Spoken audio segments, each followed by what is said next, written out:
Buenas noches con todos, doctores. Doctor Rubén, buenas noches. Eh, bueno, sin más preámbulos, demos inicio a la 11ª sesión de hoy. Doctor Rubén, buenas noches. Bueno, sin más preámbulos, demos inicio a la 11ª sesión de hoy. Buenas noches, doctor. Buenas noches, doctor. Buenas noches con todos. Buenas noches, doctor Rubén. Adelante, por favor, bienvenido.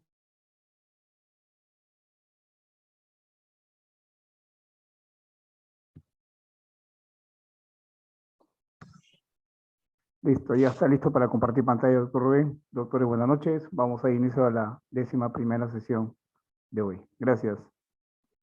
Adelante, doctor Rubén. Bien.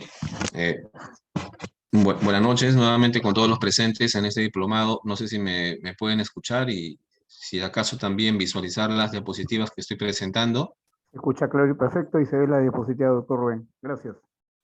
Gracias. Bueno, mi nombre es Rubén Guillermo López Rueda. Nuevamente estoy acompañándonos ustedes en este diplomado y para esta sesión tengo proyectado exponer brevemente lo que conocemos como delito de lavado de activos, ¿no? Ahí tienen mi título, soy abogado por la Universidad Nacional Mayor de San Marcos y me desempeño como fiscal provincial penal de Pisco. Bien, en la temática de hoy, claro, que en previa agradecimiento al doctor Henry por la invitación y la deferencia. La temática de hoy con respecto al delito de lavado de activos es el siguiente, ¿no? En primer lugar, ideas preliminares de este delito de lavado de activos, ¿no? Cuya, digamos, normativización empieza a partir de la década de los 80 del siglo pasado, ¿no? Luego analizaremos la estructura sistemática de este delito de lavado de activos con el decreto legislativo 1106. Luego tocaremos el bien jurídico protegido. ¿Qué es lo que el legislador penal busca proteger al, digamos, criminalizar conductas de lavado? Luego veremos, pues, básicamente los comportamientos objetivos del delito de lavado o las modalidades de lavado, que son tres en esencia. El tipo subjetivo de lavado de activos, veremos que es un tipo doloso que puede llevarse a cabo no solamente con dolo directo, sino también con dolo eventual. Y hay un elemento subjetivo distinto del dolo, ¿no? Una especial intención de esta figura delictiva, que es la ocultación del origen ilícito, que lo veremos también cuando toquemos la parte del tipo subjetivo. Luego, desarrollaremos el tema de cuándo es que se consuma el delito de lavado en sus tres modalidades, ¿no? Y finalmente, las circunstancias atenuantes y circunstancias agravantes del delito de lavado de activos. Como ustedes pueden advertir, la temática del lavado en esta oportunidad, por el corto tiempo que tenemos, está básicamente centralizada en la parte material del derecho penal, ¿no? Derecho penal material, ¿no? La conducta delictiva en su ámbito objetivo, subjetivo, agravantes y atenuantes. Bien, empezamos por las ideas preliminares de lavado de activos. ¿Cómo surge el delito de lavado? En primer lugar, a fines de la década de los 80, doctores, los crímenes relacionados con la droga estaban en constante aumento, ¿no? A fines de los 80s. Y fue pues justamente la lucha contra este tipo de criminalidad, el tráfico ilícito de drogas, lo que llevó a prestar, digamos, mayor atención, en primer lugar, al lavado de ingresos provenientes de la droga. Por ello es que el delito de lavado de activos tuvo su origen en un primer momento en la Convención de Viena, es decir, la Convención de las Naciones Unidas contra el Tráfico Ilícito de Drogas, Estupefacientes y Sustancias Psicotrópicas del año 1988, ¿no? En ese momento se advierte por parte de los estados de Naciones Unidas de que el combate al tráfico ilícito de drogas era un combate que no estaba, digamos, obteniendo los provechos o las finalidades que se estaban buscando, y prestado mayor atención justamente a los provechos económicos producto del tráfico ilícito de drogas, ¿no? Pudieron advertir estos países, y sobre todo las Naciones Unidas, de que estas organizaciones criminales, el tráfico ilícito de drogas, se hacían fuertes en virtud de que los provechos económicos estaban siendo, digamos, reinvertidos en su propia industria del tráfico ilícito de drogas. Entonces, como una empresa que cuando obtiene ingresos, ingente cantidad de ingresos, reinvierte sus provechos en su propia industria, tiende cierto nivel de permanencia. De la misma manera, una organización criminal basado en el tráfico ilícito de drogas, o claro, al inicio de los 80s, ¿no? Se mantenía en el tiempo y se hacía más fuerte porque justamente sus provechos, sus ganancias, sus réditos económicos, estos criminales lo invertían en su propio negocio, ¿no? En su propia empresa criminal, ¿no? Por tanto, este tráfico ilícito de drogas, entendieron en su momento las Naciones Unidas, solo podía debilitarse a través de medidas eficaces o capaces de afectar o mediatizar la disponibilidad de sus recursos financieros y la reinversión. Es decir, la idea era neutralizar la movilidad y la utilización de sus capitales, ¿no? De sus capitales.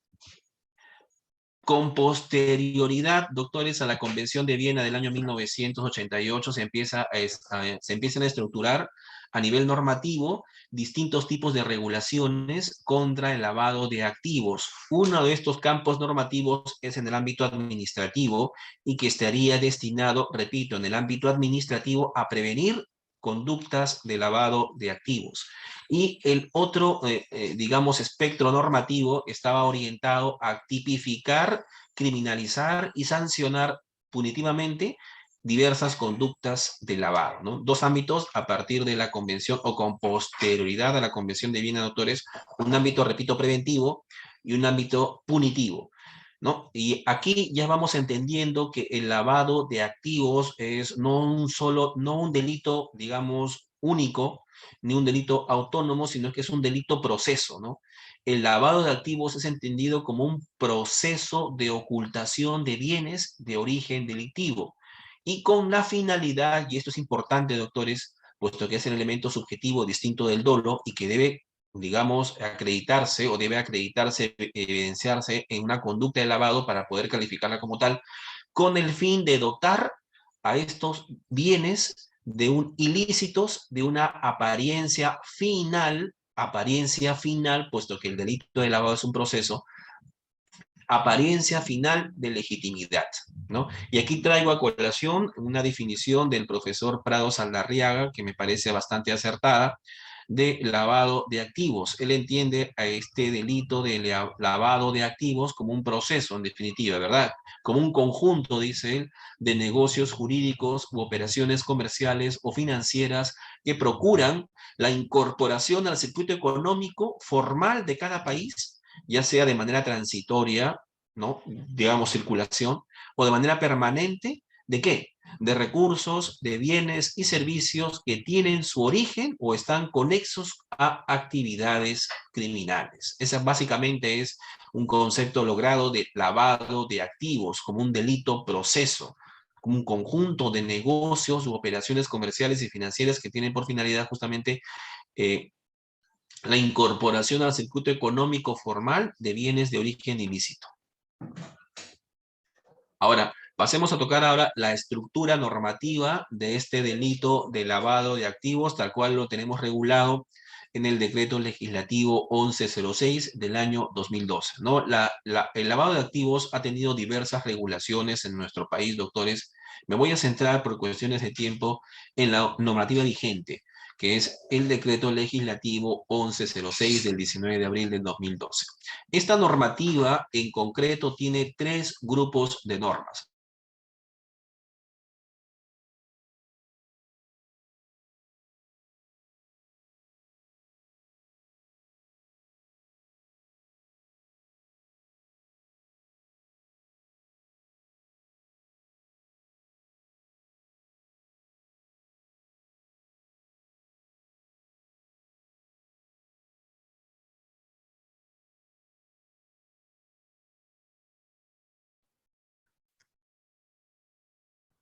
Doctor Rubén, doctor Rubén, su audio no se le escucha.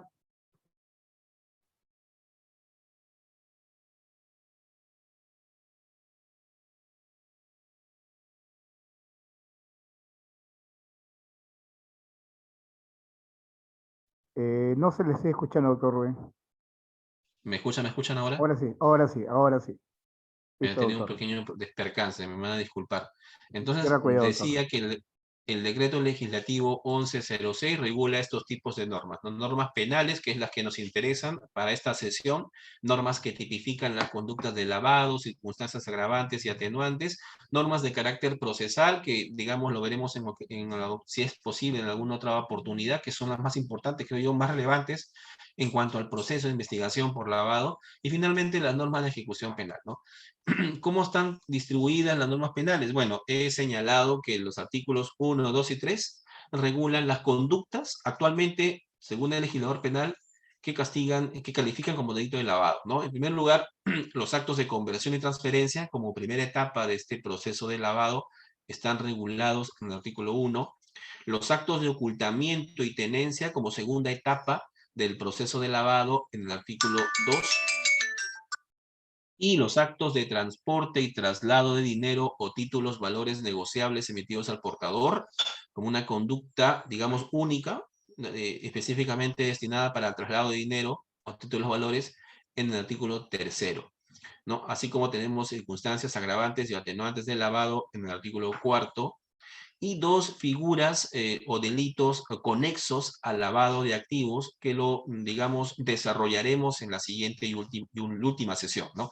Los delitos de omisión de comunicación de operaciones o transacciones sospechosas, del artículo 5, y el delito de rehusamiento, retardo y falsedad en el suministro de información, ¿no? Del artículo 6 del decreto legislativo 1106. Finalmente, las consecuencias accesorias aplicables a personas jurídicas y el decomiso. Es importante la regulación de las personas jurídicas porque, en esencia, doctores, el delito de lavado como delito proceso está básicamente básicamente se desarrolla o se ejecuta a través de personas jurídicas, ¿no? No hay ninguna persona natural que se presente como lavador de dinero. En esencia, este delito de lavado de activos es un delito básicamente desarrollado por personas jurídicas, por empresas del sistema financiero, bancario, ¿no? Que tienen apariencia, tienen actividades legales, pero en su mayoría, digamos, a la par, desarrollan este tipo de actividades criminales, que es de ocultamiento de bienes de origen ilícito para integrarlos al mercado,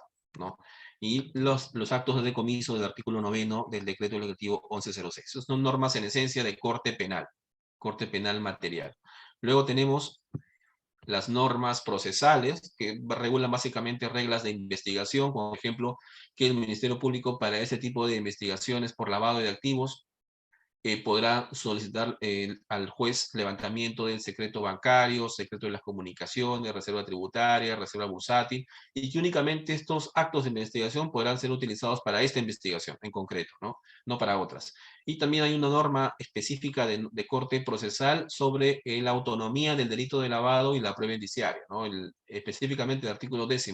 El legislador penal señala que el lavado de activos es un delito autónomo respecto de todos aquellos delitos previos que sirvieron de fuente generadora de provechos ilícitos, ¿no?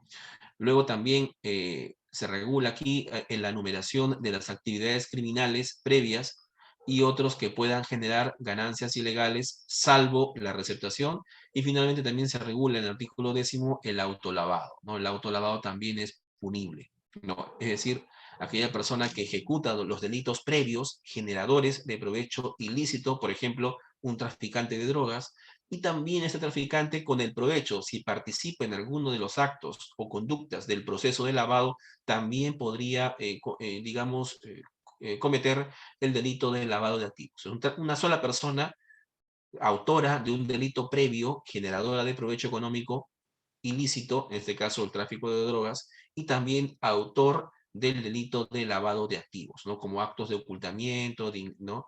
De bienes de procedencia ilícita. Y finalmente las normas de ejecución penal del artículo 11 que básicamente restringen la aplicación de beneficios, el acogimiento de estos sentenciados por lavado de activos a beneficios penitenciarios,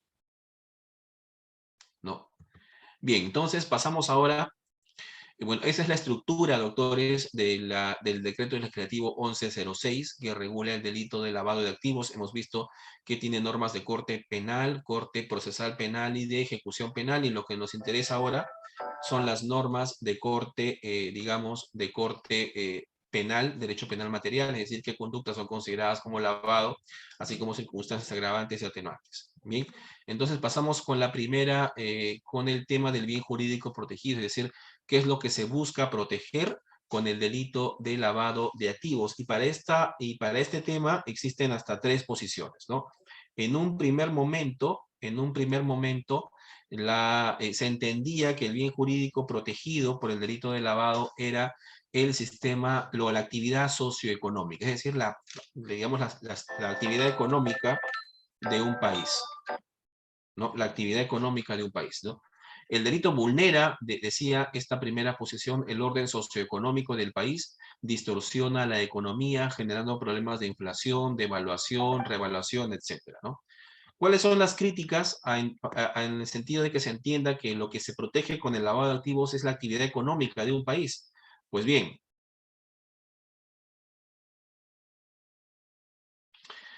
el Código Penal, dicen, no coloca este delito de lavado de activos como un delito socioeconómico. No, si bien pueden distorsionar los indicadores, dice, económicos, no siempre este delito colisiona o entra en franca contradicción con el sistema económico o financiero, bursátil de un país determinado. Por el contrario, dicen, esas actividades de lavado de activos generalmente generan un aumento en el nivel, en el crecimiento económico de los países. Claro, y eso es evidente, doctores, porque hasta hace 20 años, creo, los paraísos fiscales en el mundo eran básicamente 2 o 3. Panamá, uno de ellos. Actualmente existen más de 100, 150 países que funcionan como paraísos fiscales. Entonces, el lavado de activos básicamente no afecta el orden económico, sino que, por el contrario, ¿no? Implica un crecimiento en el sistema económico de ese país. Y por tanto, este no es pues lo que busca proteger, ¿no? La conducta del lavado no afecta en esencia la actividad económica de un país, sino que por el contrario, ¿no? La fortalece. Entonces, no es el bien jurídico, por tanto, ¿no? La segunda posición es entendida como que el lavado de activos busca proteger la correcta administración de justicia. Y esto en el sentido de que, como ya lo he indicado y en las definiciones que hemos brindado, el lavado de activos busca en el lavador ocultar el origen ilícito de unas ganancias ilegales, ¿no? E ingresarlas al circuito económico legal, ¿verdad? Entonces, esto prácticamente atentaría contra la administración de justicia en el sentido de que se estarían ocultando estos provechos ilegales, ¿no? Similar sería, por tanto, el lavado de activos con el delito de encubrimiento real del artículo 405 del Código Penal, y por tanto constituiría la conducta del lavado un sabotaje a la persecución de las ganancias y por tanto también la persecución del hecho delictivo del cual deriva la ganancia y en concreto del decomiso de esas ganancias. Recuerden ustedes que el decomiso como una sanción punitiva opera contra también las ganancias del hecho delictivo, ¿no? Si tenemos un hecho delictivo cualquiera, por ejemplo, digamos, un secuestro, una extorsión, un robo, lo que sea, si tenemos ganancias económicas que se obtienen a consecuencia de estos delitos, lo que correspondería sería el decomiso. El decomiso tiene varias fuentes, ¿no? Varios principios. Uno de ellos es el principio de, digamos, la incautación de los provechos económicos. En concreto, el tráfico ilícito de drogas, ¿no? Si tenemos un tráfico ilícito de drogas, la droga sería el objeto del delito. ¿Y qué hacemos con el provecho económico del tráfico ilícito de drogas? Pues generalmente en las investigaciones que ustedes y yo conocemos, la policía procede a incautar estos provechos económicos y finalmente terminan siendo decomisados, ¿no? En sentencia definitiva, ¿no? Pues bien, el decomiso, que tiene varios principios en su fundamentación, uno de ellos es que procede el decomiso de las ganancias, no del delito.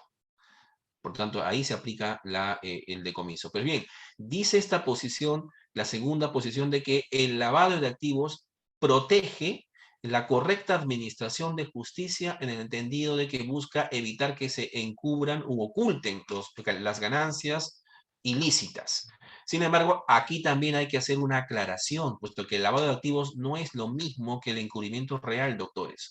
¿no? En primer lugar, la crítica a esta segunda posición pasa primero por decir que el lavado, doctores, no está regulado en el Código Penal a la par o conjuntamente con el delito de encubrimiento real. No forma parte de un delito que atente contra la administración de justicia.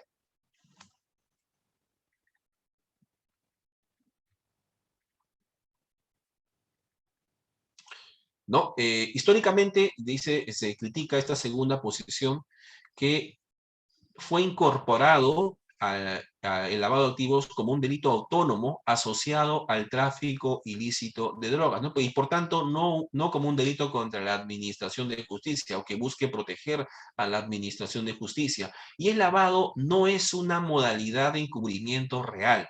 El lavado de activos, repito, no se asimila al encubrimiento, ya que la finalidad es distinta, ¿no? La finalidad de la conducta de lavado de activos no es encubrir las ganancias, doctores, como un encubrimiento, ¿no? Ojo, la finalidad del lavado de activos no es encubrir las ganancias. La finalidad del lavado de activos es, en concreto, integrar estas ganancias a la economía legal o distanciar las ganancias de su origen ilícito para así dotarlas de una apariencia de legalidad. No es lo mismo tener por finalidad encubrir ganancias ilícitas u ocultarlas que, digamos, integrarlas al circuito económico, ¿no? La segunda es la finalidad en concreto del lavador de activos. El lavador no busca ocultar, como una persona que comete un delito de robo y oculta lo que robó para luego utilizarla, ¿verdad? No, no es una conducta de lavado de activos. El lavado de activos tiene por finalidad, digamos, no solamente ocultar las ganancias ilícitas, sino integrarlas al circuito económico legal, dotándolas de una apariencia de legalidad.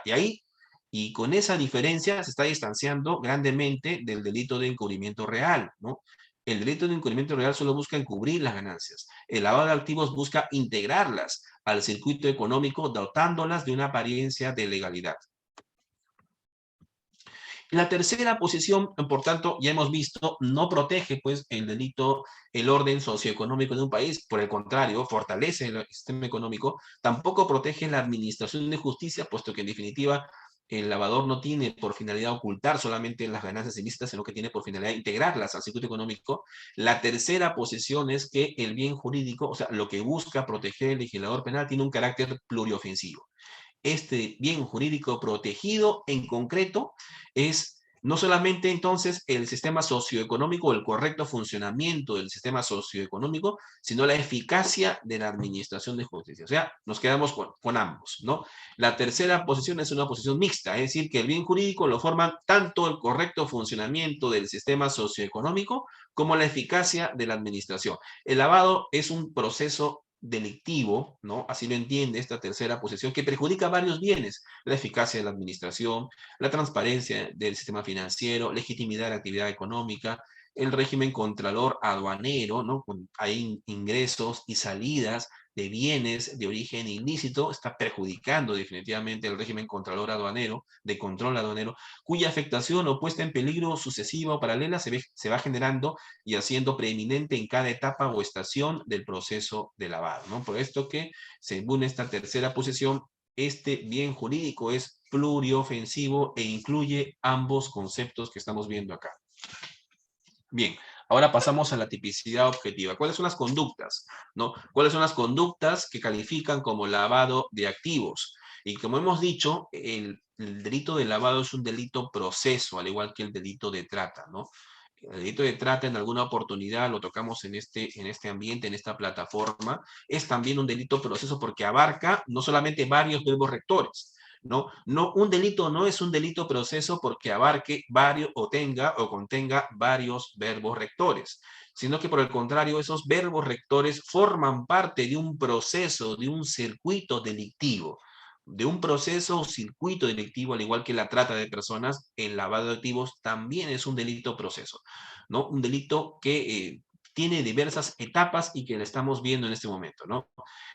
La primera etapa son los actos de conversión y transferencia, ¿no? Actos de conversión, o concretamente hablando, la primera conversión de los bienes ilícitos, y de transferencia, ¿no? El desplazar los delitos, ¿no? Del lugar en donde se obtuvieron así lo más lejos posible, ¿no? Para justamente ocultarlos de su origen ilícito. Y en un segundo momento, una segunda etapa, tenemos los actos de ocultamiento y actos de tenencia, también llamados actos de integración. Actos de integración. Acá ya tenemos los bienes ilícitos ya convertidos, ya transferidos, están blanqueados, lo que corresponde es integrarlos al circuito económico formal, ¿no? Repito, primera etapa, actos de conversión, seguidamente actos de transferencia como segunda etapa, y para finalmente terminar en actos de ocultamiento y tenencia de los bienes ilícitos, pero que ya están blanqueados. Y una figura muy aparte es el transporte y traslado de dinero o títulos valores negociables emitidos al portador. Los actos de conversión y transferencia están regulados en el artículo 1 de la ley, ya lo hemos señalado. En los actos de ocultamiento o tenencia como tercera etapa están regulados en el artículo 2, y esta figura específicamente de transporte y traslado de dinero o títulos valores negociables emitidos al portador está regulada en el artículo 3. Lo vamos a ver seguidamente. Empezamos con los actos de conversión y actos de transferencia, ¿no? Dice el artículo 1 del decreto legislativo 1106 que comete delito de lavado de activos el que convierte o transfiere dinero, bienes, efectos o ganancias ilícitas, ¿no? Cuyo origen conocía o debía presumir. Y con la finalidad, este es el elemento subjetivo y distinto del dolo y que debe ocurrir en la conducta, con la finalidad de evitar la identificación de su origen, su incautación o decomiso, ¿no? Esa es la primera conducta o las primeras conductas de lavado de activos. Actos de conversión, repito, o actos de transferencia.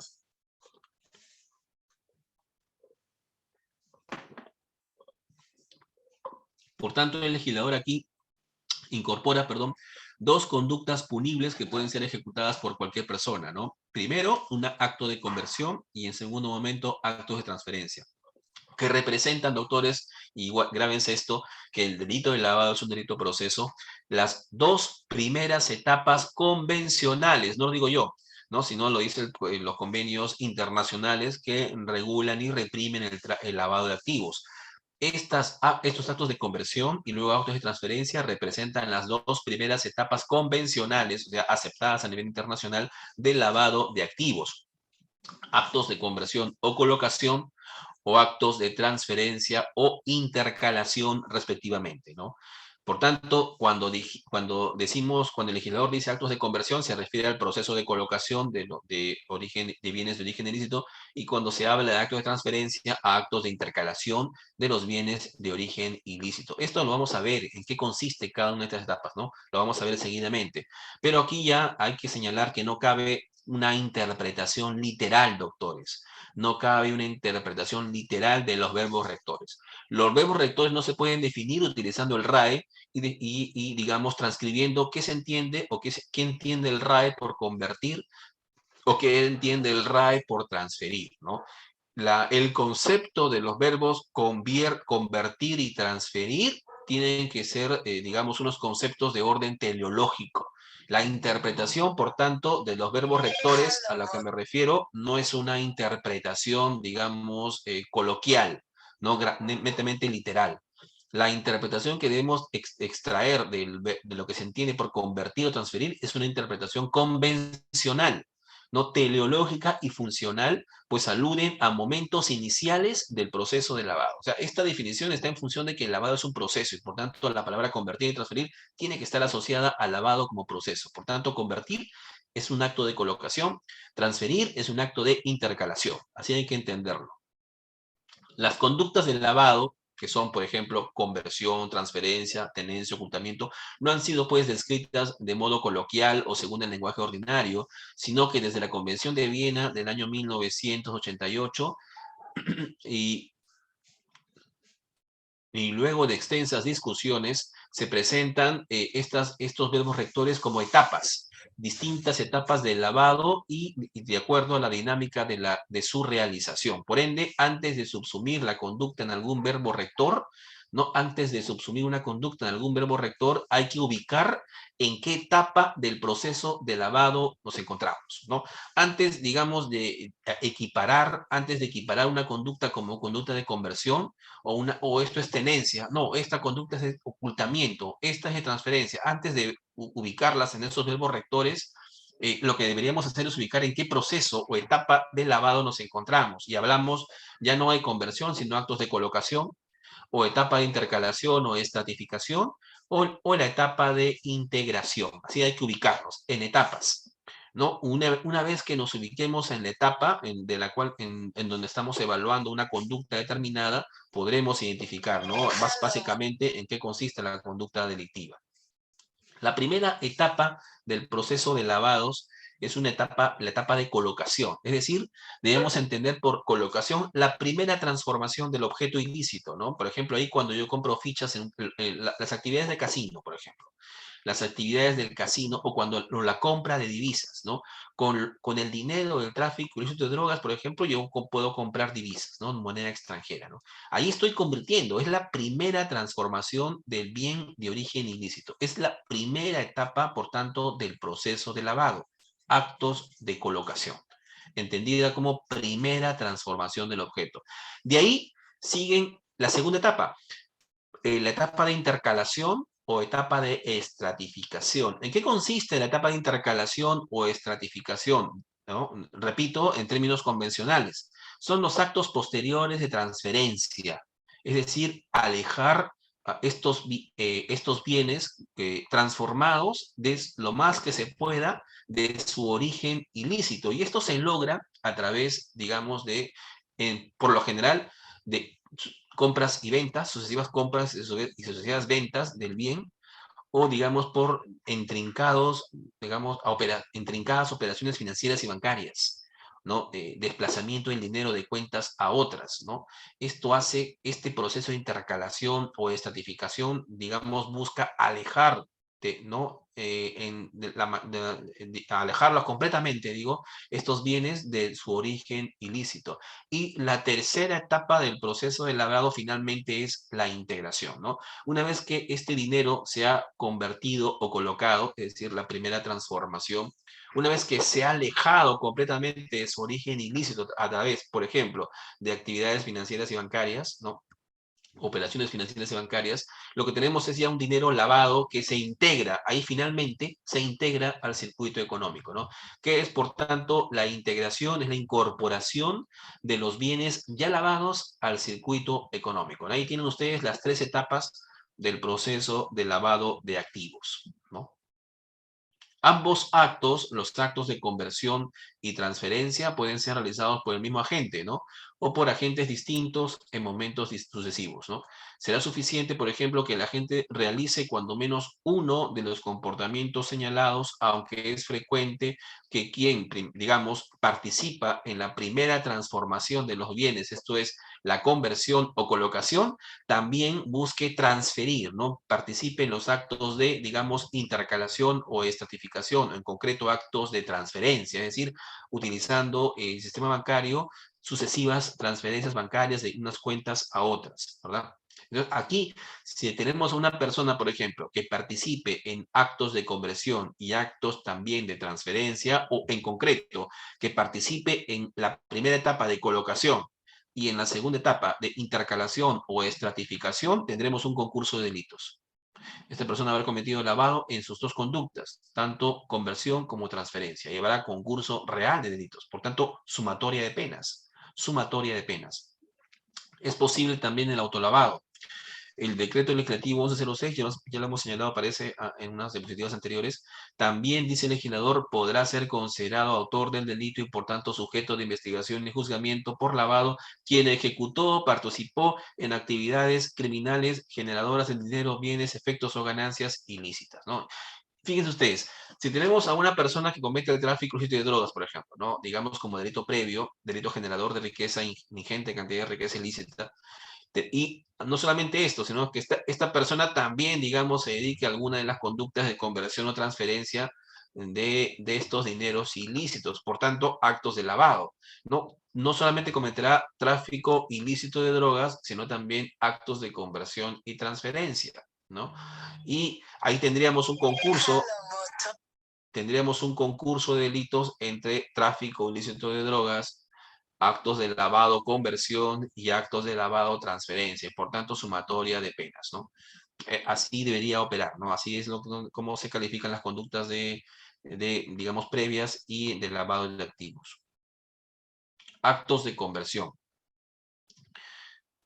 Los actos de conversión son actos de colocación o movilización primaria de dinero líquido, dinero sucio, realizados por el agente encargado del proceso de lavado.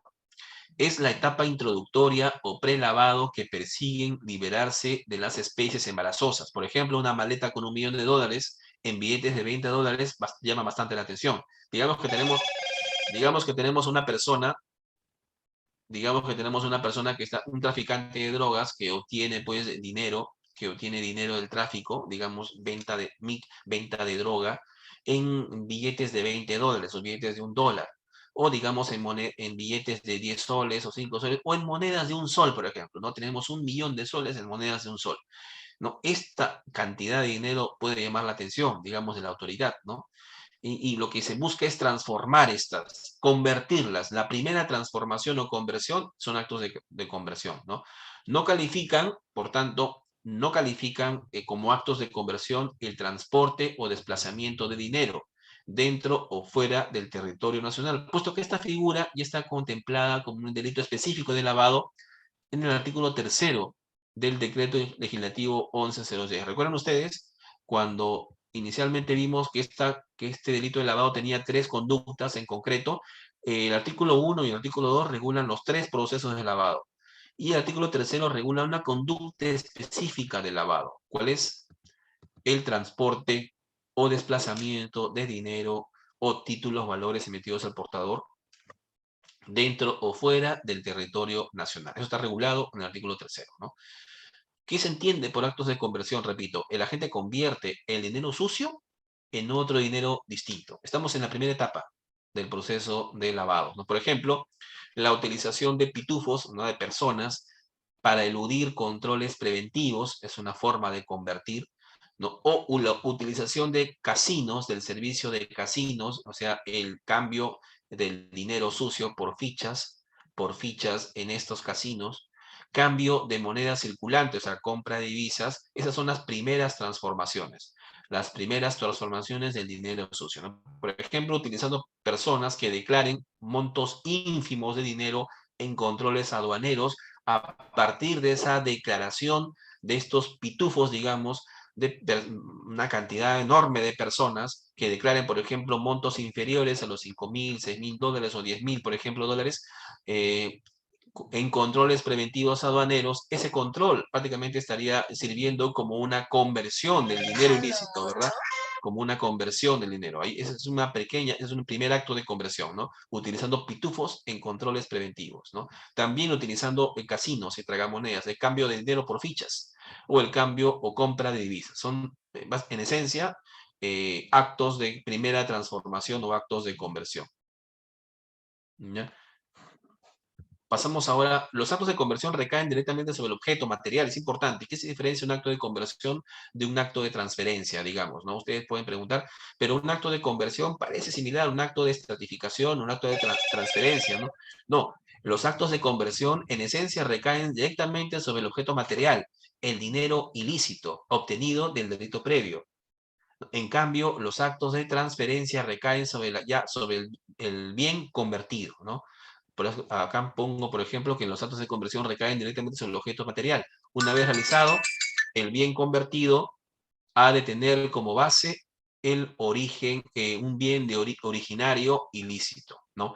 Caben, por tanto, modalidades de adición de nuevos elementos o supresión de algunos de sus elementos originales, o transformación del bien sin adicionar ni quitar nada, ¿no? Estas conductas pueden ser realizadas por el blanqueador o a través de trabajo ajeno pero ordenado por el blanqueador, ¿no? Por ejemplo, cabe como acto de conversión, o sea, primera transformación, adicionar nuevos elementos al objeto ilícito o suprimir algunas de sus características originales, o transformación del bien, ¿no? Sin adicionar ni quitar nada. Eso es importante, ¿no?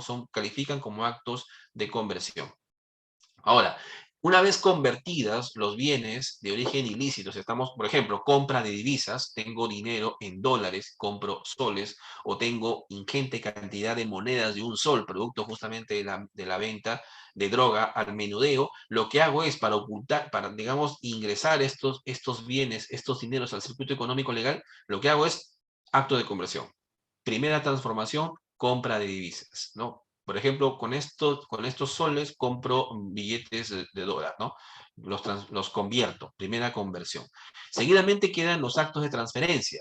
¿Qué son actos de transferencia? Actos posteriores a la etapa de colocación, es decir, actos de intercalación o estratificación donde el objetivo de la gente es alejar los capitales o bienes convertidos con primera conversión de su origen ilícito y de su primera transformación. Lo que busco, por ejemplo, he comprado pues con, digamos, 1.000.000 de soles en monedas, he comprado una cantidad también enorme de dólares, lo que hago con esta cantidad enorme de dólares, luego de la primera conversión, es, digamos, aperturar cuentas, ¿no? Bancarias. Utilizo o me agencio del aparato financiero y bancario para, digamos, alejar lo más posible y a través de sucesivos movimientos bancarios o bursátiles, digamos, lo más posible estos bienes de su origen ilícito o de su primera transformación, ¿no?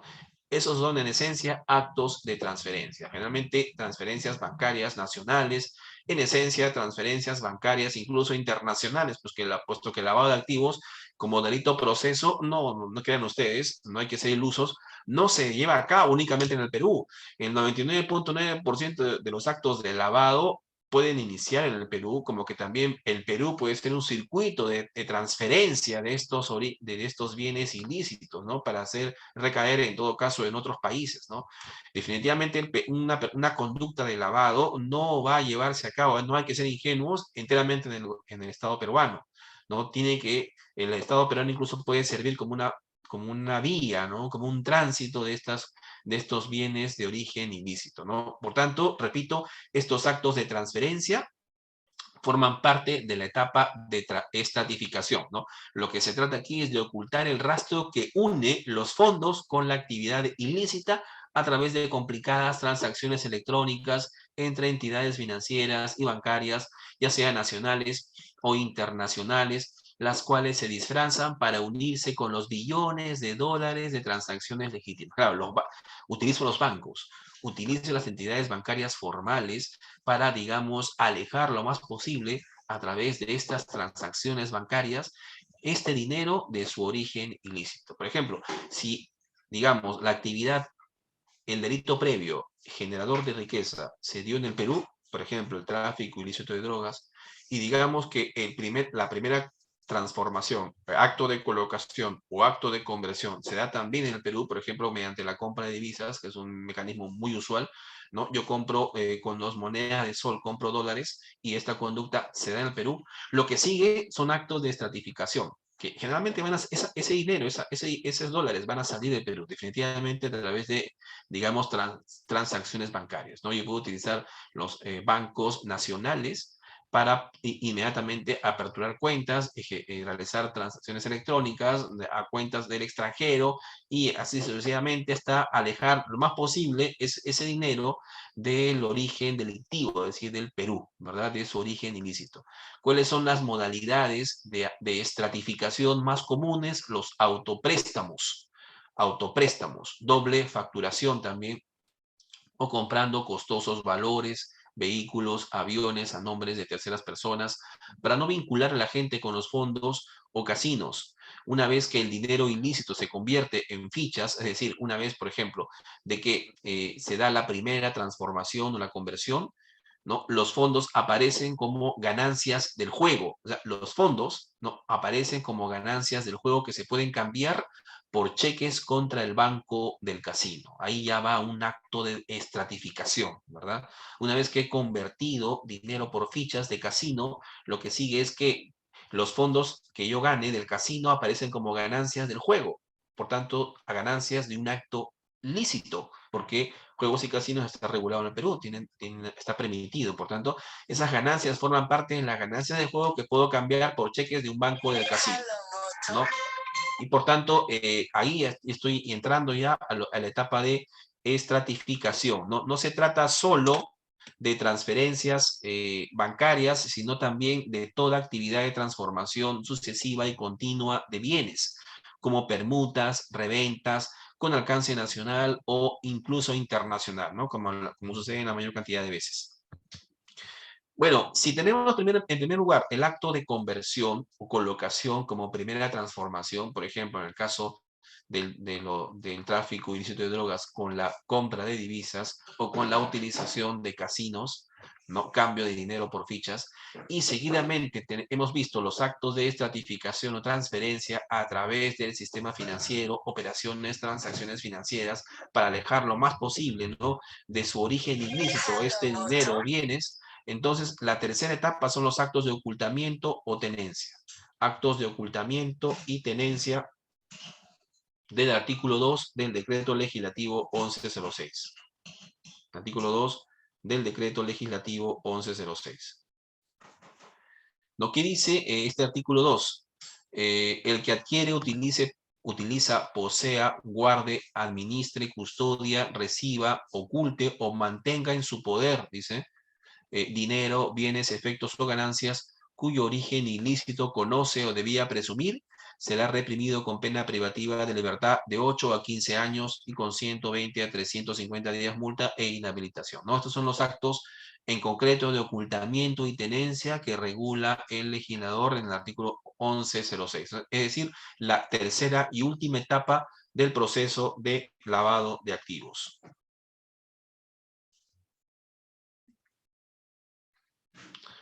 El delito de lavado de activos es un delito común. En esta tercera etapa puede ser, digamos, realizada por cualquier persona.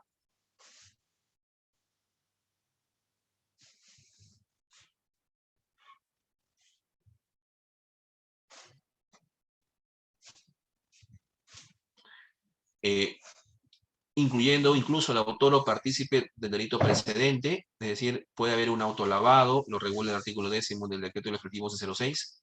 Esta etapa de ocultamiento y tenencia constituye la tercera etapa final de integración, es decir, la fase final del proceso de lavado. Los bienes ya transformados por conversión o transferencia son susceptibles de ser mezclados con el patrimonio de fuente ilícita de terceros, al tener ya apariencia de legitimidad que permite invertirlos en actividades lícitas o simplemente conservarlos o administrarlos, ¿no? Una vez que hemos, digamos, hemos participado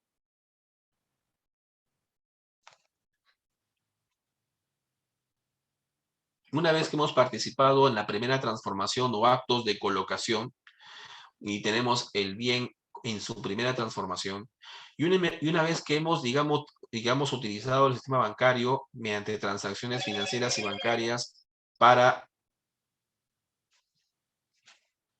perdón,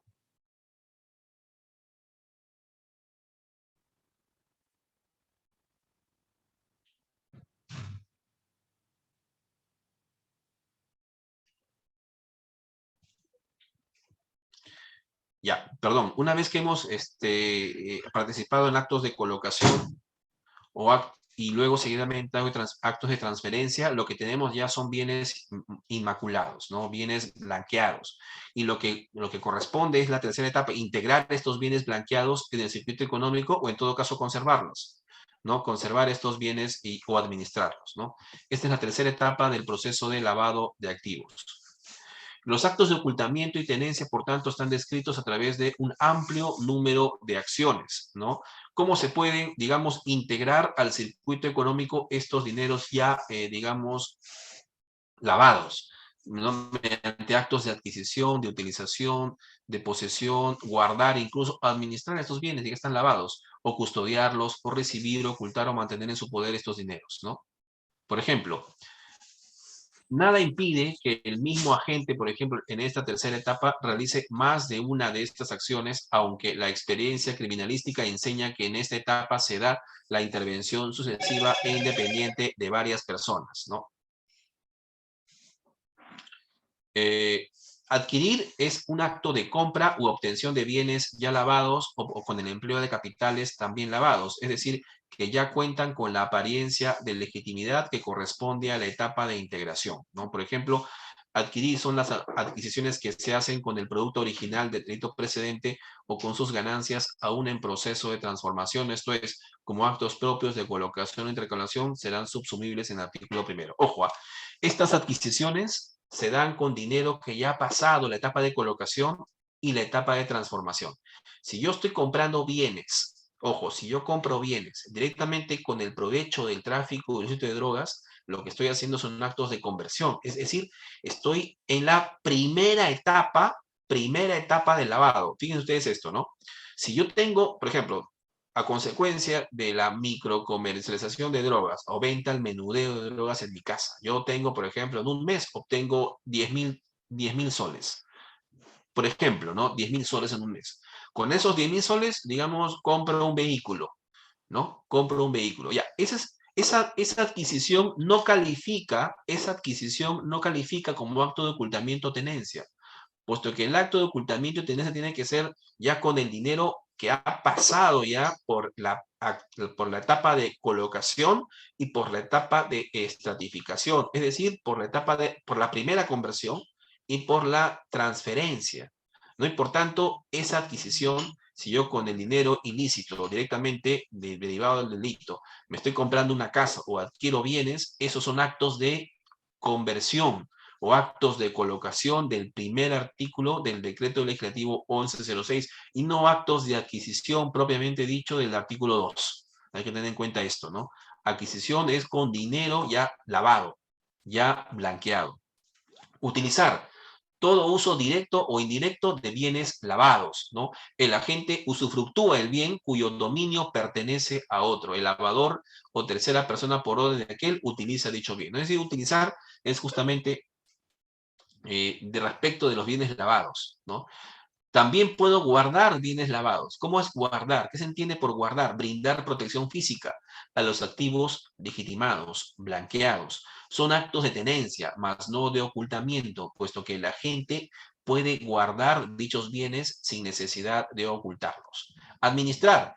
Se entiende por administrar actos de gestión o conducción de activos ya lavados. Son actos de tenencia. El agente gerencia los bienes, ¿no? El administrador, actos de administración del artículo segundo son actos de gerencia de bienes lavados, de bienes ya blanqueados. El agente gerencia los bienes, pero no tiene dominio sobre los mismos. Por ejemplo, el testaferro, en donde el testaferro, el lavador, arrienda inmuebles, suministra a terceras personas recursos financieros, invierte o transfiere capitales, por disposición o en beneficio de terceras personas. Esta persona, el testaferrato, constituye en esencia la administración de bienes objeto o producto de origen ilícito, ¿no?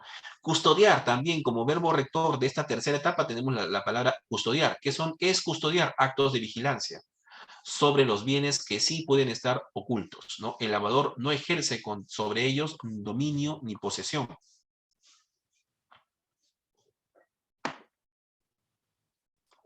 Sus actos de custodia están orientados, digamos, a preservar materialmente el goce de estos bienes para terceras personas.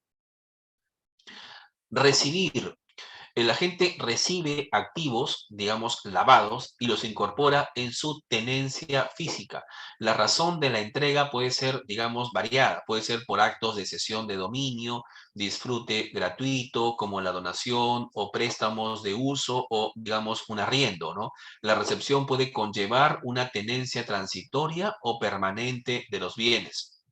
Es posible que la gente, con los bienes recibidos, ejecute actos de ocultamiento o los remita a un nuevo receptor, ¿no? Por tanto, el que reciba estos bienes de origen lavados, pero de origen ilícito, también cometerá un acto de lavado.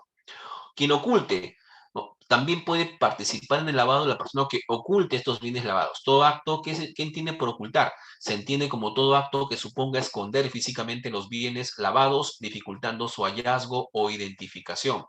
Es decir, sacarlos de una ubicación visible para terceros, ¿no? Ocultar es, por ejemplo, esconder tapar, disfrazar o encubrir a la vista estos bienes, ¿no? Estos bienes, ojo, que ya están lavados, ¿no? Pero que provienen de origen ilícito. También incurre en lavado la persona que mantiene en su poder estos bienes lavados. ¿Qué es mantener en su poder? Mantener en su poder hace clara alusión a la tenencia, ¿no? O a la posesión de bienes ya lavados, ya blanqueados, ya reciclados, y que la gente ejecuta de manera directa. Mantener en su poder es, digamos, la posesión directa del agente lavador de dinero respecto de los bienes blanqueados. Es lo contrario a ocultar, ¿no? El agente tiene aquí los bienes en su poder de manera visible, incluso los inscribe a su nombre, ¿no? Aquí hay en el verbo rector mantener en su poder, hay una permanencia de los bienes con el lavador de dinero, ¿no? Y estos son, pues, los actos de ocultamiento, tenencia de bienes como tercera etapa del proceso de lavado de activos, ¿no? Y seguidamente tenemos la tercera conducta, que es una conducta más específica.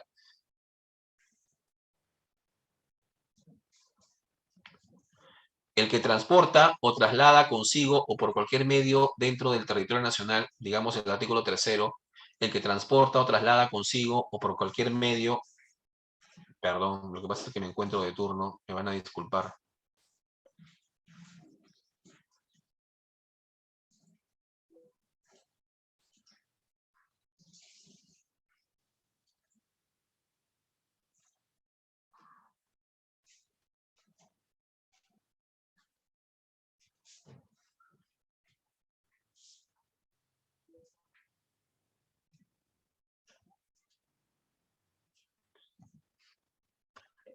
El que transporta o traslada consigo por cualquier medio dentro del territorio nacional dinero en efectivo o instrumentos financieros negociables emitidos al portador cuyo origen ilícito conoce o debía presumir con la finalidad de evitar la identificación de su origen, su incautación o decomiso, o hace ingresar o salir del país consigo o por cualquier medio tales bienes cuyo origen ilícito conoce o debía presumir con igual finalidad será reprimido con pena de 8 a 15 años. ¿No? Esta conducta es en concreto respecto de dinero o títulos, valores negociables al portador de origen ilícito. Es decir, los verbos rectores aquí son transportar o trasladar, ¿no? Transportar o hacer ingresar o salir. Acá incluso habría que hacer esa precisión. O hacer ingresar o salir son los verbos rectores del país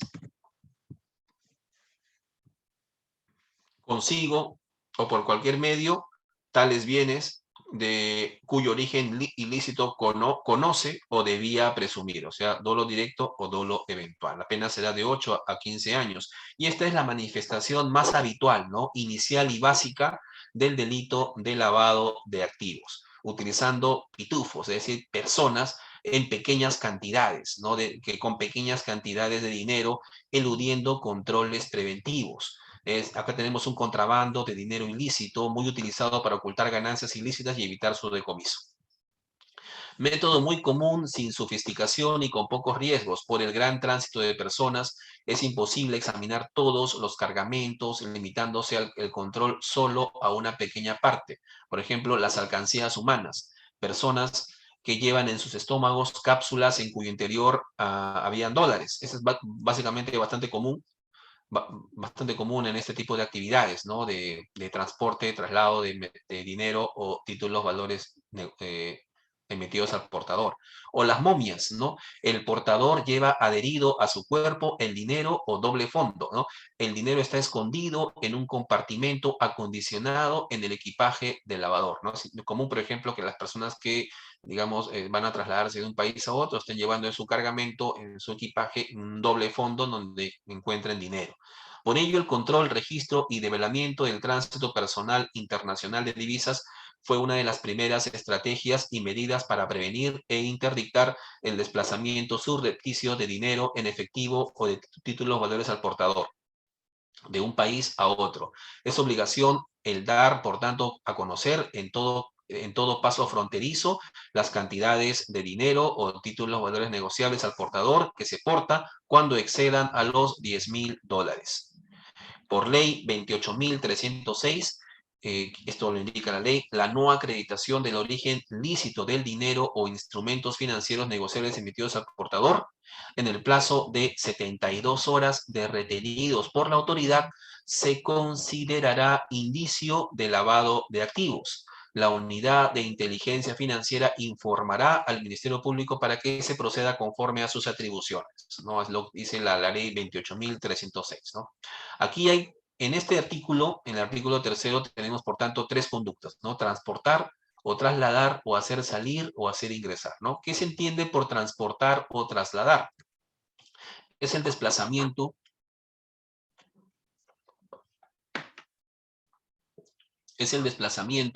o movilización física de dinero o títulos, valores negociables emitidos al portador, de un lugar a otro, ya sea dentro del territorio nacional, ¿no? Dentro del territorio nacional, incluso con bienes en proceso de lavado. Pueden ser respecto de bienes que están ya dentro de la etapa de colocación, o bienes que están dentro de la etapa de intercalación, o bienes que están en la etapa de integración, ¿no?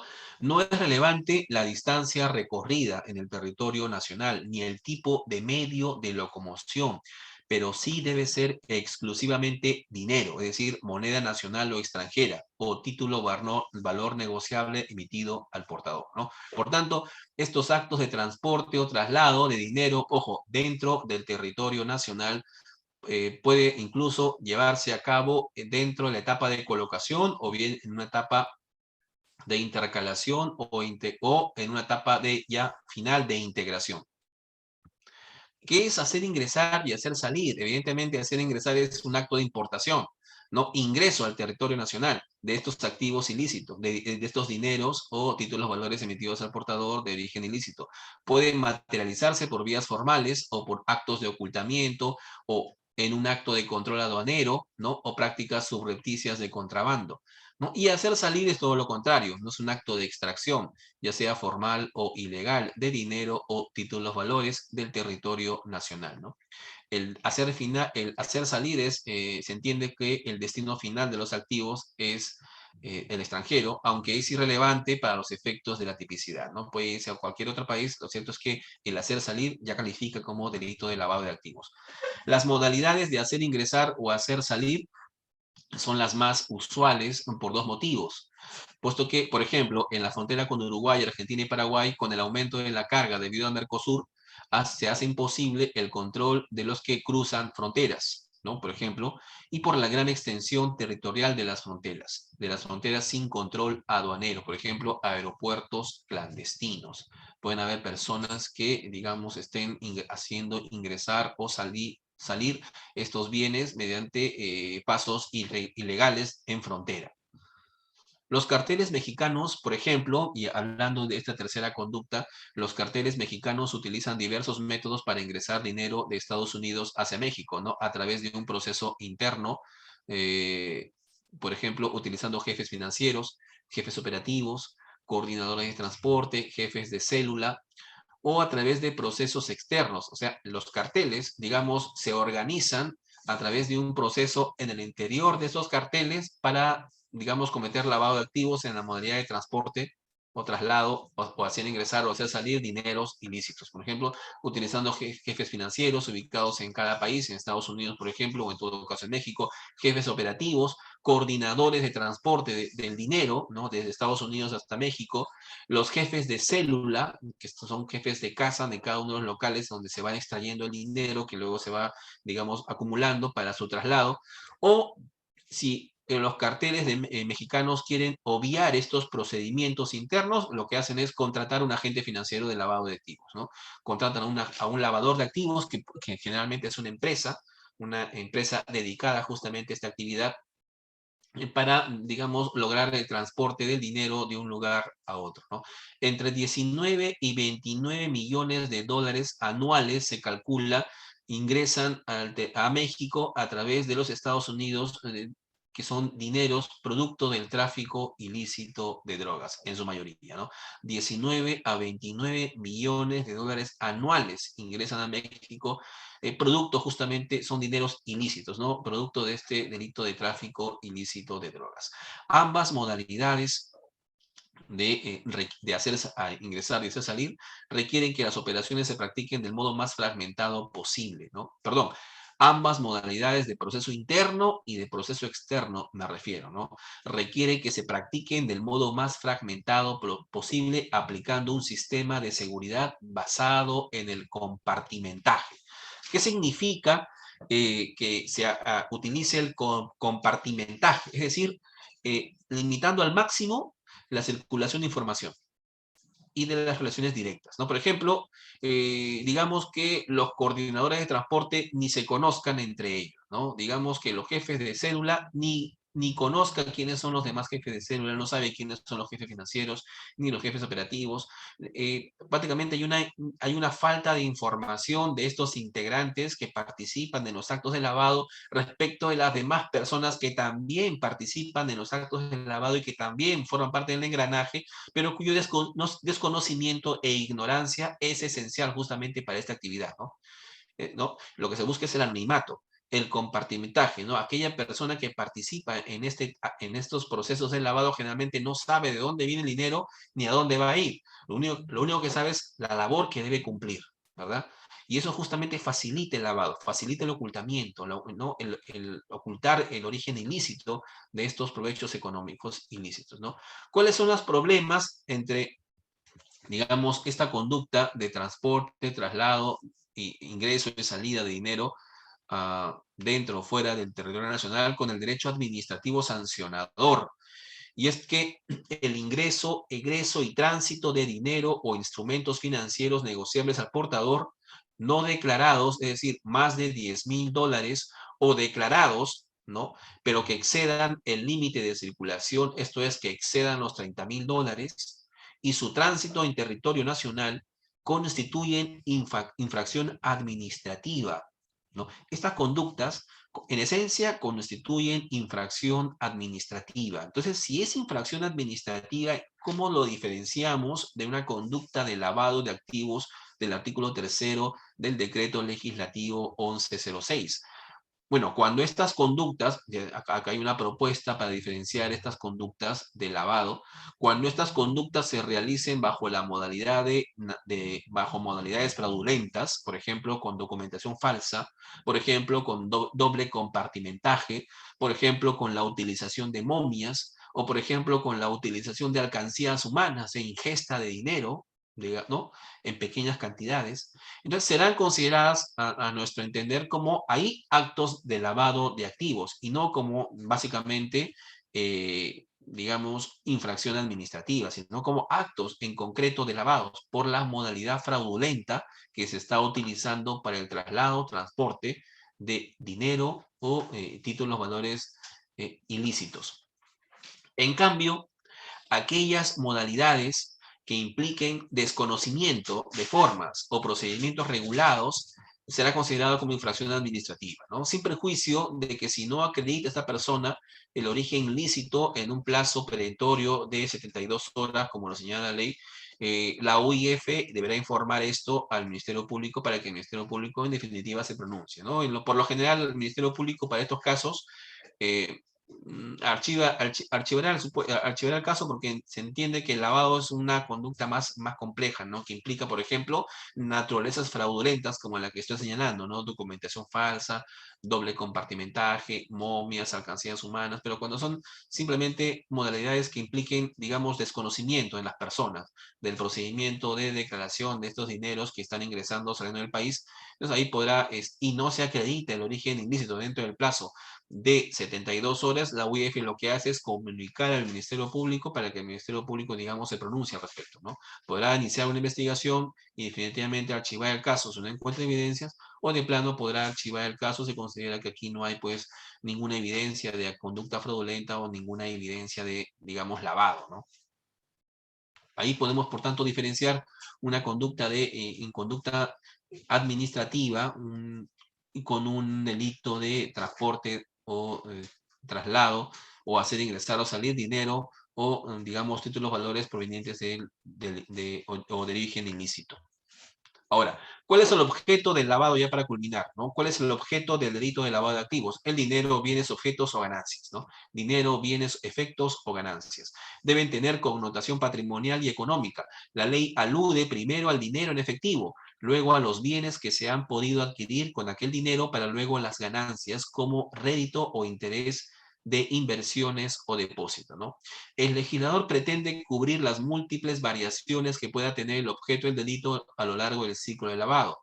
Es irrelevante, por tanto, el valor económico o el monto dinerario de los bienes objeto del delito para la tipicidad y penalidad de las conductas de los artículos 1, 2 y 3 del decreto legislativo 1106, ¿no? Puede darse actos de lavado mediante modalidades simples de pitufeo, con la utilización de tarjetas prepago, cambio ambulatorio de moneda extranjera, o sea, compra de divisas de origen ilegal a pequeña escala, los juegos de casino, entre otros, ¿no? Ahora, con el decreto legislativo 1106 se regulan circunstancias agravantes y atenuantes que tienen que ver justamente con el monto del dinero producto del lavado, ¿no? Pero eso lo veremos en su momento y ahora ya vamos avanzando para culminar el elemento subjetivo, ¿no? La tipicidad subjetiva del delito de lavado de activos. Hemos señalado que este delito de lavado es un delito doloso y que solamente puede ser llevado a cabo mediante dolo directo, como también mediante dolo eventual, ¿no? Cuando el legislador señala, por ejemplo, que la gente conoce dolo directo o debía presumir dolo eventual el origen, que el dinero, bienes, efectos o ganancias tienen origen ilícito. El agente por lo menos debe haber podido inferir de las circunstancias concretas del caso que su conducta, digamos, de adquisición de un bien blanqueado, que su conducta estaba realizando una conducta de lavado, ¿no? O que las operaciones que realiza, financieras o bancarias, forman parte de las operaciones de transferencia o estratificación propias de lavado de activos, ¿no? O que son ganancias provenientes de actividades ilegales, ¿no? Si lo sabe o debía presumir, estaría cometiendo un delito mediante dolo directo o, en todo caso, dolo eventual. El artículo 10º, segundo párrafo del decreto legislativo 1106 señala, por ejemplo, respecto a este punto, que el origen ilícito que conoce o debía presumir el agente del delito podrá inferirse de los indicios concurrentes de cada caso. Entonces, pues hay que, digamos, acumular indicios en la investigación para poder inferir que el sujeto conoce o debía presumir que su conducta la estaba realizando con bienes de origen ilícito, ¿no? O debía presumir que eran bienes de origen ilícito, ¿no? De eso dependiendo de cada caso en concreto, ¿no? A ver, la expresión debía presumir alude, por tanto, a un dolo eventual, como en la receptación del artículo 194 del Código Penal. No cabe, pues, un lavado culposo. ¿Y por qué no cabe que en el Perú se penalice un lavado culposo? Por la informalidad en muchos sectores de la economía nacional, ¿no? Muchas personas que no están capacitadas para ejercer una actividad económica en el Perú la hacen, se avientan e inician, digamos, negocios al margen de la ley, ¿no? Son negocios informales y estos negocios informales podían, digamos, corren el riesgo de incurrir, digamos, por ignorancia en conductas de lavado. Si se penalizara el lavado culposo, lo que propiciaría es que exista una gran cantidad de investigaciones por lavado culposo, en esencia, en sectores informales de la economía nacional, lo que generaría graves trastornos en la economía y en la investigación delictiva, ¿no? Ingentes cantidades de investigaciones, lavado culposo, imagínense, en sectores informales de la economía. El Perú es esencialmente informal, por tanto, se criminalizaría la mayor cantidad de conductas, ¿no? Sería un caos. Por tanto, el lavado es eminentemente doloso. No es exigencia que la gente conozca, ojo, para que se configure el delito de lavado de activos en el ámbito subjetivo, no se exige que la gente conozca en concreto el delito precedente que originó el dinero, bien, efecto o ganancia ilícita, ni el cómo, cuándo, dónde y quiénes cometieron este delito previo. Es decir, no forma parte del conocimiento del lavador de dinero cómo es que obtuviste tu dinero ilícito, ¿no? No forma parte, o sea, no hay que acreditar que el señor lavador de dinero conocía, pues, cómo, cuándo y dónde es que cometiste este delito que en definitiva te repercutió este dinero, ¿no? No forma parte, no basta que solamente conozca o pueda presumir el origen ilícito, ¿no? Los detalles no son exigencia del tipo penal. Ahora, hay un elemento subjetivo distinto del dolo en el lavado de activos, es un elemento de especial intención. puesto que tiene una finalidad. La conducta del lavador de activos siempre está enmarcada dentro de una finalidad, ¿no? ¿Y cuál es la finalidad del lavador de activos que lo diferencia con un delito de encubrimiento? Puesto que en el lavado de activos el agente actúa con una especial finalidad. La finalidad es de evitar la identificación del origen de su incautación o decomiso. Se excluye la conducta del tercero de buena fe que realiza, por tanto, estas conductas sin tener esta especial finalidad, ¿no? Si la conducta del agente, digamos, una persona que está realizando el lavado, por ejemplo, adquiriendo casas con dinero blanqueado, o administra estos dineros blanqueados para terceras personas, por tanto, realizando, objetivamente hablando, una conducta de lavado en la etapa de, digamos, tenencia o ocultación, o ocultamiento, si esta persona que realiza la conducta, objetivamente hablando, de lavado, no la realiza con la finalidad de evitar la identificación del origen ilícito de estos bienes, entonces esa persona no comete delito de lavado. No comete delito de lavado. Tiene que acreditarse esta especial intención para poder penalizar estas conductas como lavado de activos. Esta especial finalidad, por tanto, distingue el lavado, como ya lo he señalado, del delito de encubrimiento. Por ejemplo, tenemos un ejemplo clásico aquí. El padre de familia, digamos, que le regala a su hija dinero para su boda. Digamos, el dinero es de origen ilícito, ¿no? Y que le regala dinero a su hija para su boda. La hija puede saber, digamos, o debe suponer que el dinero es de origen ilícito, seguramente lo sabe, ¿no? Digamos que realiza a la hija, al utilizar este dinero que le regala a su padre para su boda, está realizando actos de lavado, ¿no? Definitivamente en el ámbito objetivo. Si la hija sabe o puede presumir que es el origen del dinero que le dio su padre para su boda, es de origen ilícito, está cometiendo o está, digamos, calificando en el dolo directo o eventual del lavado de activos. Pero pregunta, ¿la hija cometerá lavado? Aquí la respuesta es negativa.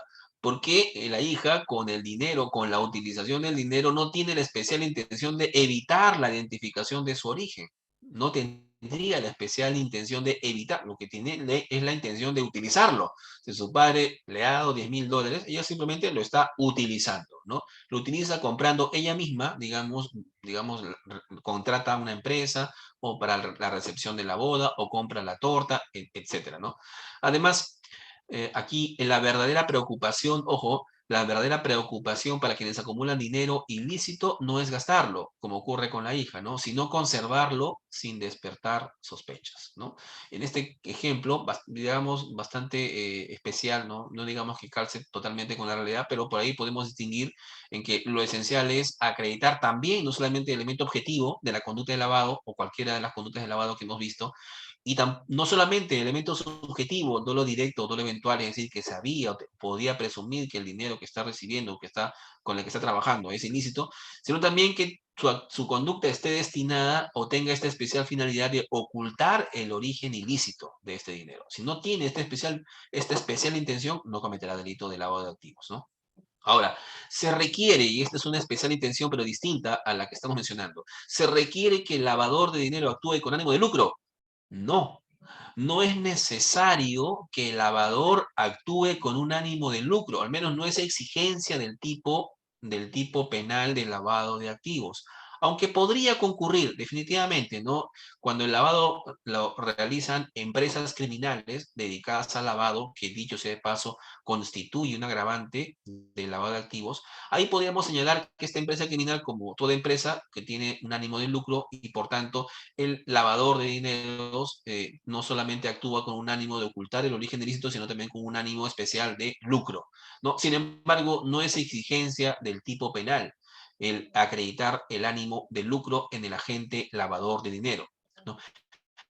A diferencia de la receptación patrimonial, que sí exige 194 del Código Penal, doctores, a diferencia de la receptación patrimonial, que sí exige necesariamente este ánimo de lucro, la finalidad del lavador es encubrir o disimular el origen ilícito del capital, que es distinto, es una finalidad distinta.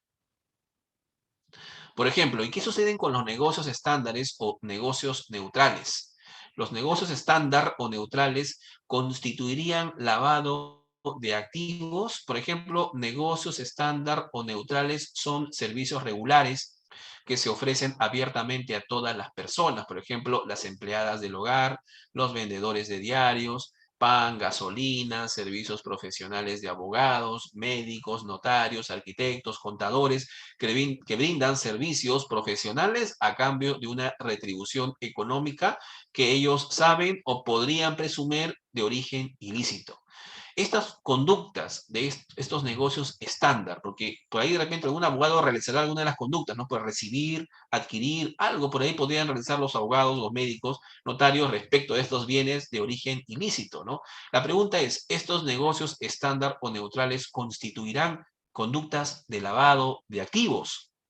Bueno, la respuesta es negativa, porque no tienen aquí, al menos, al menos hasta que no se acredite lo contrario, estas personas que realizan estos negocios estándar o neutrales no podrían, digamos, realizarlo con un ánimo especial para encubrir el origen ilícito, ¿no? Aunque puedan saber o puedan inferir el origen delictivo del bien, no tendrían esta especial intención. Ojo, que es un elemento, esta especial intención es un elemento distinto del dolo, ¿no? La finalidad es encubrir el origen ilícito del bien, ¿no? Que no lo tendrían estos abogados, médicos, notarios, arquitectos, etcétera, profesionales que venden servicio a estas personas a cambio de una retribución económica. Entendemos que no, y por tanto aquí no cabe pues imputarles a estos profesionales conductas de lavado, ¿no? Siempre que no se pueda acreditar que su conducta estaba destinada especialmente a encubrir el origen ilícito, ¿no? Ahora, cuando se salen del estándar, digamos, se salen del marco de sus competencias o, digamos, del marco de su rol, cuando estos abogados ya dejan de ser abogados para hacer, digamos, su conducta de la abogacía, se sale del rol de específica intención de encubrir el origen ilícito de los bienes delictivos, entonces por ahí podemos decir que ya este abogado está incurriendo en un delito de lavado, ¿no? Pero hasta andar o neutral. Ahora ya, ¿cuándo se consuma el delito de lavado de activos? Las tres modalidades de lavado son delitos de peligro abstracto y por tanto de mera actividad. Basta la sola realización de los verbos rectores, doctores. Basta con la sola conversión, la transferencia, la tenencia o el ocultamiento. Basta con el transporte, traslado o ingreso o salida del país para que se configure el delito de lavado de activos. No se requiere por tanto, ningún resultado material posterior a estos actos, ¿no? Ojo, los delitos de conversión y transferencia del artículo primero y el delito de traslado, ingreso o egreso de dinero del artículo tercero son delitos de consumación instantánea. Es decir, aquí sí es posible hablar de tentativa. Por ejemplo, cuando la gente no logre culminar el proceso de conversión o de transferencia que ha iniciado, o cuando no alcance a iniciar el transporte por la intervención de la policía, diríamos ahí que hay un lavado de activos en grado de tentativa. Siempre con los artículos primero y tercero. Pero los actos de ocultamiento o tenencia no son de consumación instantánea. Los actos de ocultamiento y tenencia del artículo 2 son delitos permanentes, es decir, el momento consumativo y la producción del estado antijurídico generado con él se mantiene en el tiempo por propia voluntad de la gente. Luego, la prescripción de la acción penal empieza a correr a partir del cese de sus efectos, ¿no? ¿No? Hay que advertir muy bien esta diferencia en el momento de la consumación respecto de los delitos de ocultamiento y tenencia en el artículo 2. Es necesario que se dé la consumación del delito precedente para que se constituya el lavado de activos. No es necesario.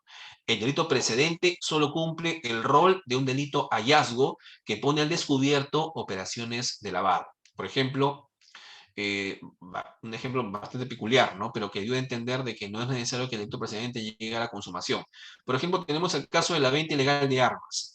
Tenemos un caso de venta, repito, ilegal de armas. Cuando el comprador de las armas hace entrega de inicial de un dinero, ¿no? Yo voy a comprar armas, pero al quien me va a vender armas, a esa persona que me vende las armas, le hago entrega de un dinero inicial para que ese dinero sea utilizado para, por ejemplo, fletar aviones para transportar la carga ilícita, ¿no?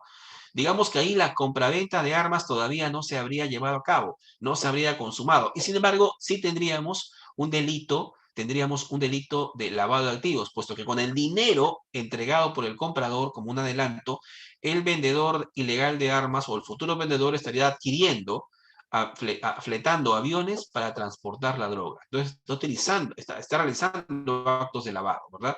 Pero con la apariencia de transportar carga ilícita. Si este vendedor de drogas utiliza el adelanto para fletar, ¿no?, aviones para transportar droga, pero con la apariencia de transportar carga ilícita, ahí estaría realizando un acto de lavado. Y sin embargo, no se habría ni siquiera consumado el delito precedente de venta de armas, ¿no? Por tanto, es distinto la consumación del delito precedente con el delito de lavado, ¿no?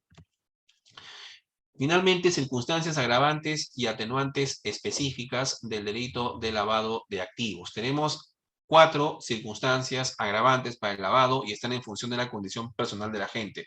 Cuando el agente es funcionario público o agente del sector inmobiliario, financiero, bancario o bursátil y utilice o se sirva de esta condición para cometer el delito.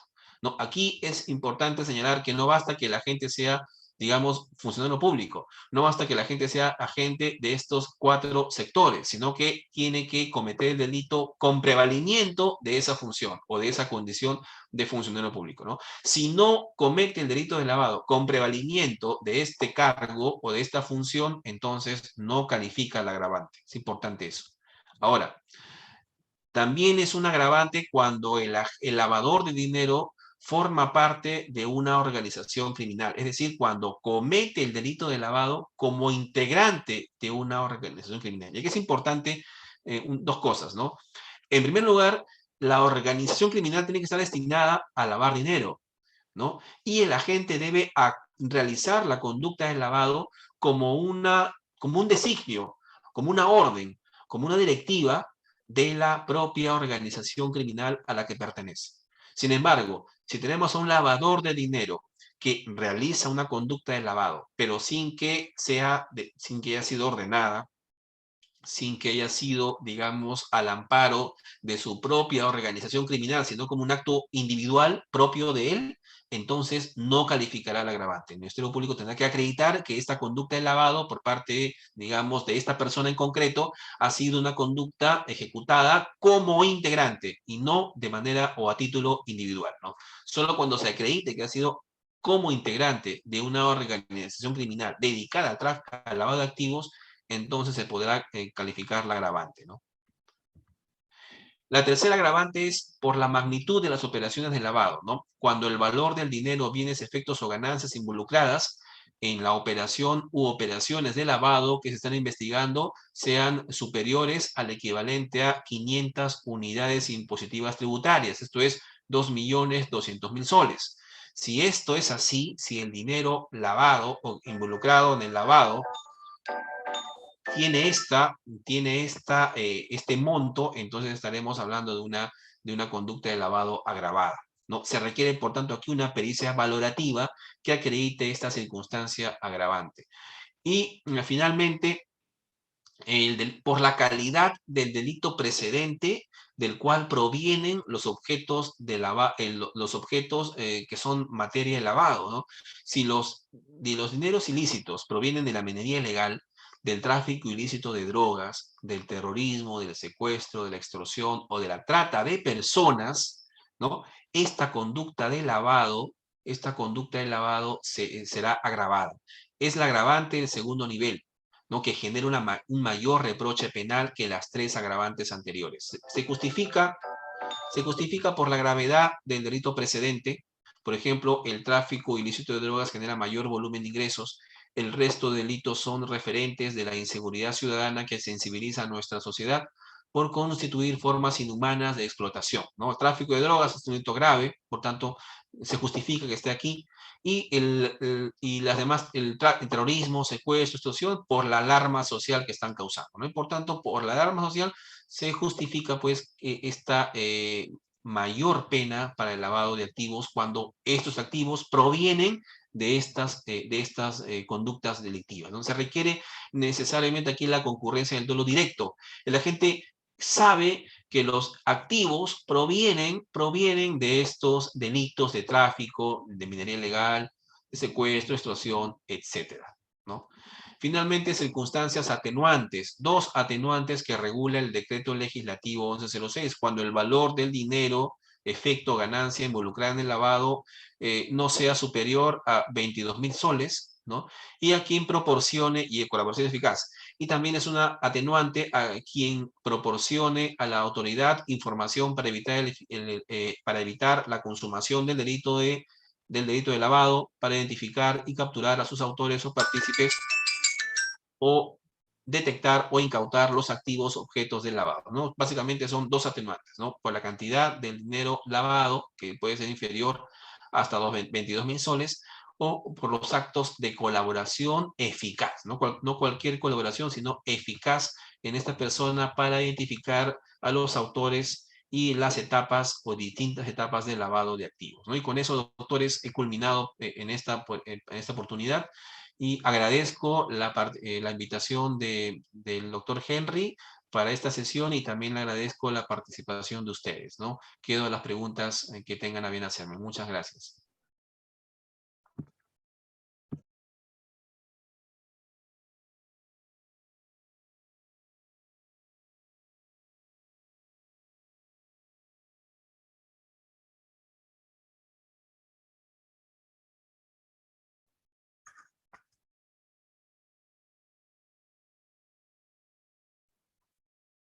Buenas noches, doctora, nuevamente. ¿Alguna pregunta?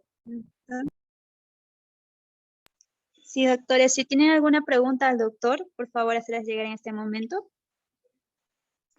Doctor, buenas noches. Le saluda Frank Oliver Panduro Hernández. Doctor, una pregunta, doctor. Doctor, ahorita no lo tengo en claro, doctor, el tema. ¿Cualquier persona puede denunciar lavado de activo, doctor?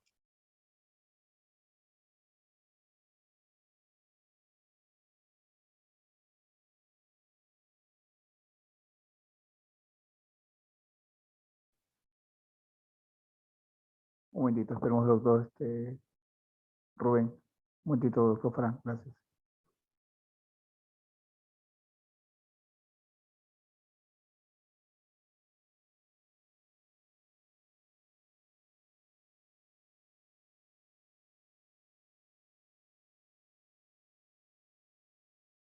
Bien, disculpen, doctores. A ver, bueno, no hay ninguna restricción para aperturar la investigación por lavado, ¿verdad? Tanto a nivel preventivo como ante la UIF, ¿no? Las investigaciones se pueden iniciar incluso por denuncias, digamos, incluso anónimas, ¿no? Incluso, por ejemplo, con la información de los bancos. Yo no veo ninguna restricción. El tema es la continuación de una investigación por lavado cuando no se tengan evidencias, solamente se tiene una simple denuncia, ¿no? No he leído, yo no creo que exista ningún tipo de restricción, ¿no? Cualquiera podría denunciar, yo creo que sí, salvo que me esté equivocando, cualquier persona podría denunciar, pero para el hecho de que se continúe la investigación, digamos, se requiere la participación de una entidad especializada, ¿no? Creada por ley, que no solamente opera en el Perú, sino también en casi todos los países, que es la unidad de inteligencia financiera, ¿no? Entonces, ahí cualquier persona puede denunciar, entiendo que sí, pero habría que ver si esa denuncia puede prosperar, ¿no? Porque, ojo, una investigación por lavado prácticamente sepultaría a cualquier persona, ¿no? Yo no me imagino cómo podría una persona vivir con una investigación por lavado. La UIF, creada por ley, tiene una serie de profesionales que, prácticamente pintan de cuerpo entero la actividad económica financiera de una persona desde que ha nacido, ¿no? Desde que ha nacido. Entonces ahí hay que tener en cuenta eso, ¿verdad?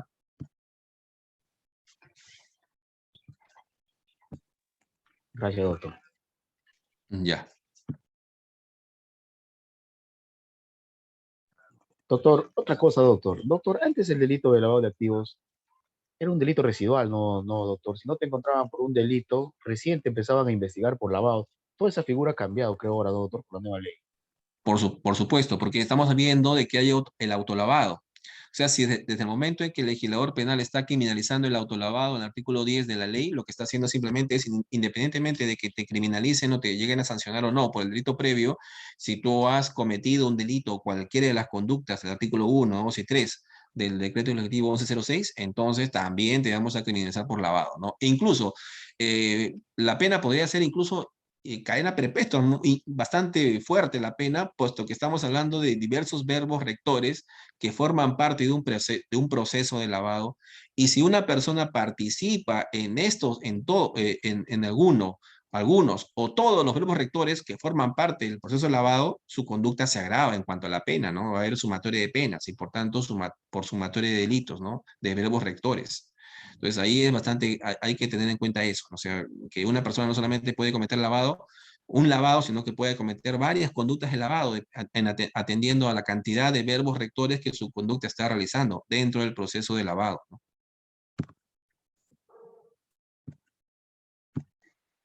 Doctores, si hay otra pregunta para el doctor Rubén, hasta llegar en este momento, por favor.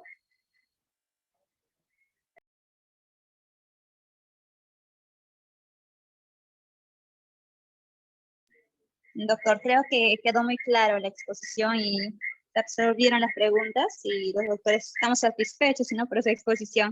Le agradecemos por ser parte de INLADES y por su magnífica exposición, y por esa razón vamos a dar por terminado la sesión de hoy. Y doctores, nos vemos mañana continuando con este diplomado con el doctor James. Asimismo, Muchas gracias. Gracias, doctor Rubén. Demos por Muchas terminada la gracias. sesión de hoy. Buenas noches a Gracias, todos. buenas noches con todos. Gracias. Buenas noches, doctor Rubén. Nos vemos el jueves y el viernes. Listo, doctor. Buenas noches con todos.